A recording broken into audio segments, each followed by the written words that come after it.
The city's rain had eased, leaving the streets slick and shining under the glow of neon lights.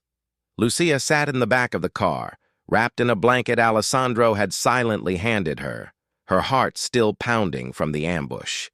The world felt different now, larger, more dangerous, yet alive with possibilities she had never imagined. Alessandro drove with measured calm, though his dark eyes occasionally flicked to her, watching, studying, as if memorizing every detail. The quiet between them was heavy, filled with the unsaid. He had told her she was his daughter, but the words hung in the air like fragile glass, beautiful, powerful, yet easily shattered. "Why? Now?" Lucia finally whispered, her voice trembling. "Why are you telling me this now?" Alessandro's hands gripped the steering wheel tightly. "Because you need to know the truth, Lucia. Because the city, my enemies, they will not stop. And you need to understand who you are before it's too late." Lucia's fingers unconsciously touched the crescent-shaped birthmark on her wrist. It had always been part of her, but now it felt alive, almost like it carried a pulse of its own. She didn't understand what it meant, but she knew it was tied to him, to the father she had never met, and to a world she had never known. They arrived at a secluded safe house on the outskirts of the city. It was old and grand, a building untouched by time, surrounded by tall walls, and hidden within a forest that whispered with the wind. Alessandro led her inside, his presence a mixture of authority and caution. "You will be safe here," he said, "at least for now." Lucia nodded, her mind a storm of questions, fear, and a strange excitement. She had lived a life of ordinary simplicity, and now she had been thrust into something extraordinary, into a legacy she did not yet fully understand. Enzo appeared shortly after, bringing news of the ambush. "They are not finished," he said, his voice tense. "The rivals know she is alive. They will come for her again." Alessandro's jaw tightened. "Then we prepare. We cannot let anyone take her from me again." Lucia's eyes widened at his words, the depth of his emotion finally reaching her. The man who had been a myth in the city, feared by all, was vulnerable for her. And in that vulnerability, she felt a strange pull toward him, a connection she could not name. Over the next few days, Lucia began to learn more about her father, her family, and the dangerous world she had unknowingly been born into. Alessandro shared stories of her mother, of a city ruled by secrets, and of the enemies who had sought to destroy his family. Lucia listened, absorbing everything with a mixture of awe and fear. Her dreams, too, became more vivid. She saw visions of opulent halls, shadowy figures, and a power she could not yet control. The birthmark on her wrist seemed to respond to these dreams, glowing faintly in the darkness, hinting at a legacy she had inherited, one tied to protection, strength, and perhaps even something more. One night, as the safe house was quiet and the rain tapped gently against the windows, Alessandro sat across from her, studying her face. "Lucia, you are stronger than you realize," he said softly, "and the world will test that strength. But you are not alone. I will not let anything happen to you again." Lucia looked at him, her heart torn between fear and something she could not name. Something like trust, or perhaps the beginnings of love for the father she had never known.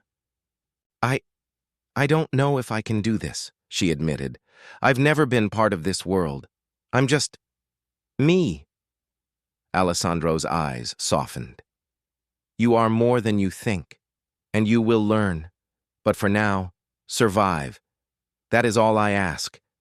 Their bond deepened in the quiet moments, the shared silences, the cautious glances, and the protective gestures. Lucia began to see Alessandro not just as a powerful man, but as someone capable of care, of regret, and of hope. And Alessandro, in turn, began to see his daughter as not just an heir to his legacy, but as a light that could heal the shadows of his life. But the world outside did not rest. One evening, as the sun dipped below the horizon and the city glowed in the last light of day, word came that a rival faction had kidnapped a young messenger who carried vital information.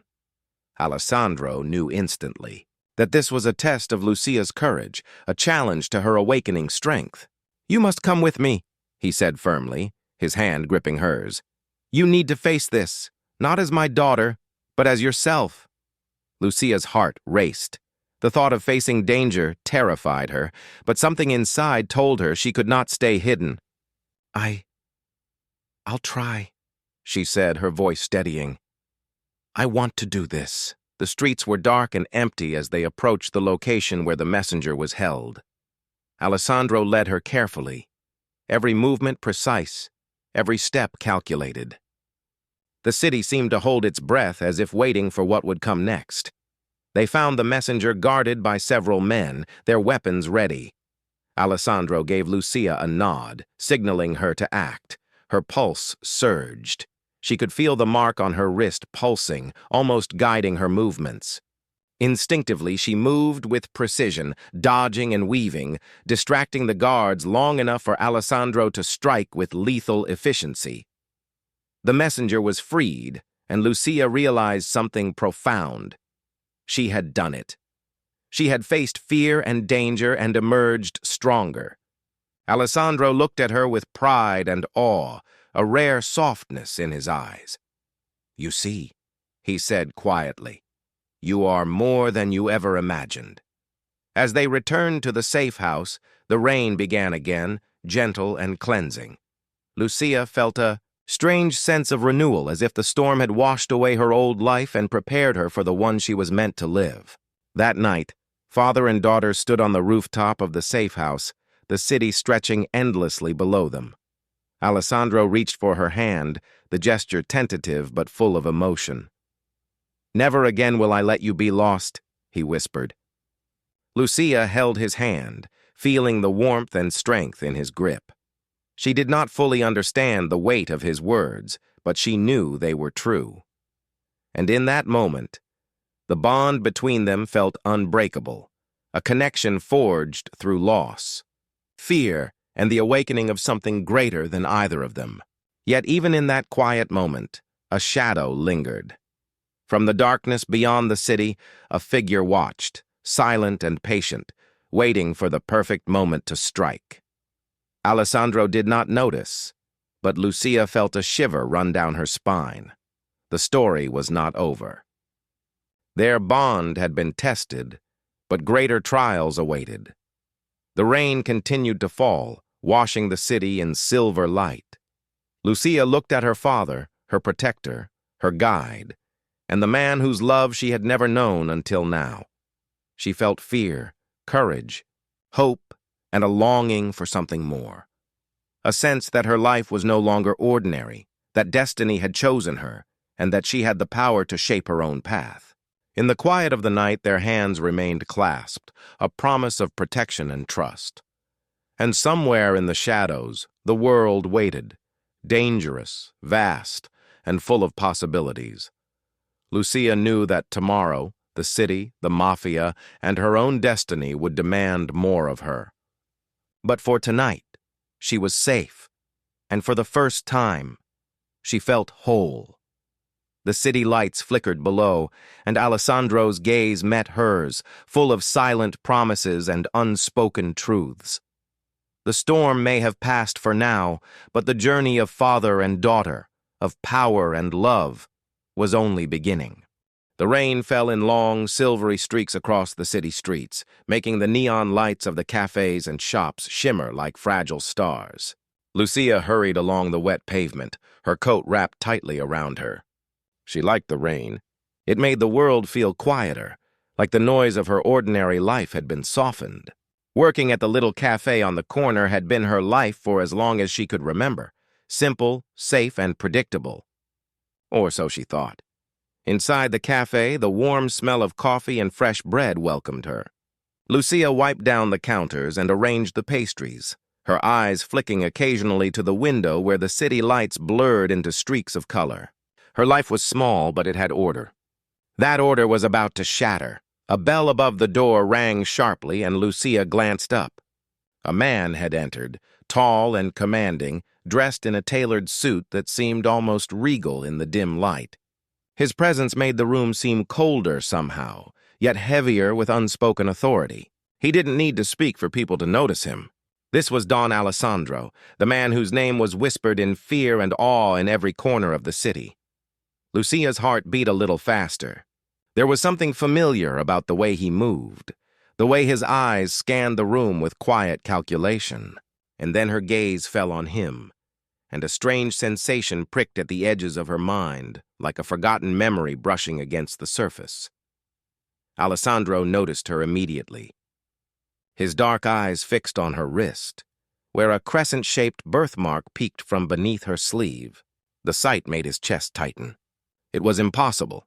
He had seen that mark once before, many years ago, on the tiny hand of the daughter he had lost. A daughter who had disappeared into the chaos of his violent world.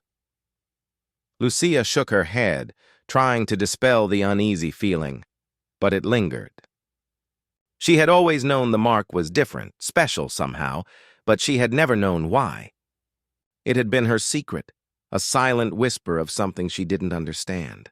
Alessandro ordered a simple coffee, his voice calm but carrying an undercurrent of authority that made people around him shift nervously. He didn't come here for the drink. He came here because he had seen her, and the sight of that birthmark had awakened memories he had buried deep, memories of a love he had lost and a mistake he had never forgiven himself for. Lucia tried to focus on her work, but she felt his eyes on her, unblinking, studying. Every movement she made seemed magnified, every gesture under his silent scrutiny. There was a pull she couldn't name, a dangerous curiosity that made her both wary and strangely alive. Days passed, and Alessandro returned, always watching from a distance, never revealing too much. He spoke little, but his presence left an impression on her, like a shadow she could not shake. Whispers began to spread among the staff and the regulars. The man was dangerous, everyone said. Some whispered that he had killed without hesitation, yet Lucia could not see the danger when he looked at her. There was something softer, almost hesitant, behind the intensity of his gaze. Enzo, Alessandro's loyal lieutenant, had suspected the truth the moment he saw her. The birthmark was unmistakable. He watched Alessandro closely, aware of the inner turmoil the sight of the girl caused. Alessandro's reputation as a ruthless leader did not leave room for personal attachment, yet here he was, watching, wondering, remembering. Lucia's world began to change in subtle ways. Strange dreams haunted her sleep, visions of grand halls, shadows moving along corridors, and a man whose face she could never fully see, always reaching for her, calling her name without sound. She could not understand these dreams, but she could not ignore them. One evening, as the cafe closed and the last customers drifted away, Alessandro finally approached her. His steps were quiet but measured, and when he spoke, his voice was low, almost trembling. "You have a mark," he said simply, his gaze fixed on the crescent-shaped symbol on her wrist. Lucia froze. I've always had it," she whispered. "It's nothing. Just a birthmark." Alessandro's eyes softened for a moment, a flicker of vulnerability breaking through the mask of authority he always wore. "It is not nothing," he said quietly. "Not to me." She did not understand, but there was an intensity in his gaze that left her unsettled.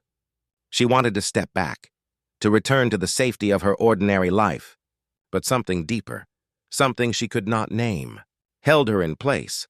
Enzo had already made preparations in the shadows, aware that revealing too much now could put the girl in danger. There were enemies in the city who would not forgive Alessandro's weakness, enemies who would seize any opportunity to strike at the family line. Lucia's life began to shift in ways she could not predict. Strange men appeared in the streets, following her silently.